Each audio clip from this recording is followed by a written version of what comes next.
Hey, what's up guys? It's Bronsley. Let's dive into today's video. Khamzat Chimaev breaks silence on his upcoming fight with Paulo Costa. It feels amazing, feels the money. Smash somebody, make money, be happy. It's my work, I'm happy to be back. Like I shot there, I feel like home, I fight before the UFC in Abu Dhabi as well. Like Muslim country, my brothers, they support me a lot. And I wanted to show my love, show my fights. In Abu Dhabi, it's like different energy. For me, like, they love me so much there. It's like I'm a home, my hometown. Smash somebody there, It's crazy. It's like, okay fighter, but nothing like specially. Talks too much. I asked them to cage, so my last opponent talks too much as well, but when it comes to the cage, I squeeze his head off, so I make them cry. I was waiting for big announce. They said we're gonna get a big fight, so I don't think that guy too big, so that's no problem. I've smashed everybody, so big money, how to wait long time, so yeah, I've been kept all year, so I never been out from the training, so when I healthy, always on the training and in the gym, so I like to be in the gym, training, sparring, all these things, so yeah, that normally for me, everything is becoming normal, so. I don't know, always I do, smash somebody, make money, be happy, guys, be ready, don't bleed, I smash this guy, easy. Colby Covington warns Islam to not move up to welterweight. Colby also has words for Khabib and Dustin Poirier. Speaking to Submission Radio, Colby said, It was never discussed, but let's be honest, now that he's talking that, he's having his manager tweet from his account, like he might have to come up someday. Like now you're talking a big game, There's already one fraud at 155 that got exposed, Dustin Poirier. We were supposed to fight, we were lined up. That's why this been taking forever for me to get back in the octagon, but he's a pussy. He's scared. He talked a big game. I'm going to come to 170. I'm going to do this. Oh, it's on site when I see you, Colby. Oh, blah, blah, blah. But then when it was time to sign contract, he was afraid. So same goes for Makhachev. Keep that same energy. You keep acting like you want to come up to daddy's division, Colby Chaos Covington's division. Then you're going to get smacked in the face and you're going to get sent to your little daddy Khabib, and you're going to have him come out, and he ain't going to do shit about it either. Robert Whittaker on MMA Arcade podcast reflects on his loss to Dricus Du Plessis. Robert said the hardest part about this loss is he could have done better. Yeah, took an L. It was, I went out there with the intention of putting my best foot forward and giving the best performance of my career, and ended up giving the worst performance of my career. It's, that's the hardest part about the loss, is just that I know I can do better. Yeah, I beat myself in a funny sense, and yeah, it's not performing.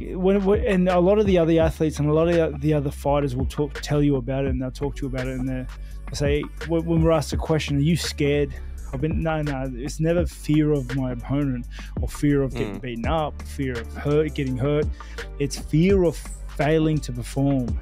It's fear of going out there and not doing what you trained for the last 4 months, 4 hours a day in the gym, 7 days a week, and then to go in there and do none of it. And that's kind of where I'm sitting. That's where I'm upset about, because I put months and months and months of work into the fight, and I went out there and I did absolutely none of it.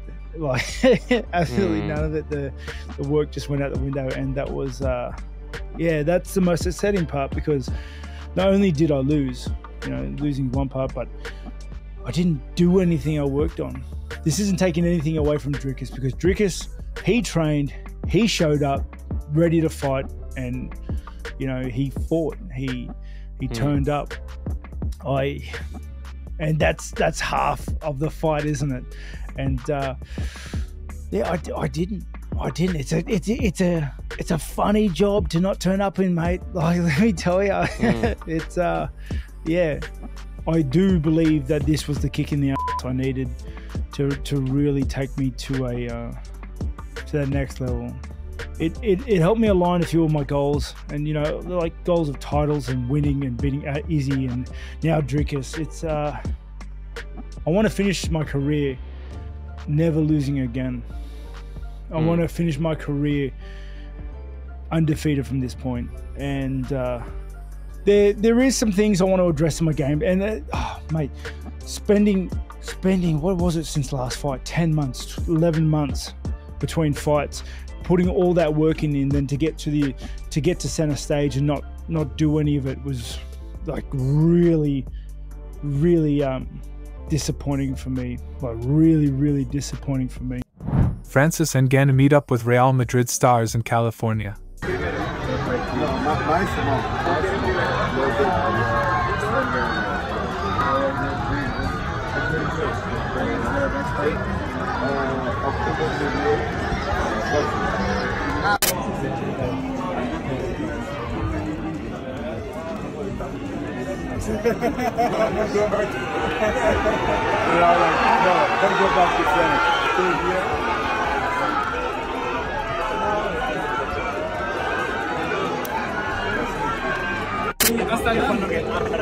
Con la camiseta de Francia con los femeninos. En el hotel, después. Tom Aspinall talk on tybura bout and insight on Francis Ngannou versus Tyson Fury. I don't understand why people are counting him out because he's won 7 of his last 8 in the rankings as a heavyweight. That's a pretty good record, mate, if you ask me. And he's very durable. He doesn't quit, which is pretty rare for a heavyweight. Usually when heavyweights start to get a little bit tired, they start to look for a way out, and he definitely doesn't. He's got loads and loads of experience, and I've took him extremely seriously. I'm going to be moving around in there nice on Saturday night and show everyone that we are at full health and everything's recovered, mate. I feel good, I feel great. And yeah, I'm fucking sick of talking about the knee, mate, to be honest with you. Are you still going by Tommy Two Legs, or did Bisping call No, you? Bisping put me off when he called me a paedophile, so That'd do it. I want to stay away from that register, that sex offenders register. I don't want to be linked to that at all, so staying away from that, mate. Ngannou's got a puncher's chance, but it's a very small puncher's chance, very slim chance.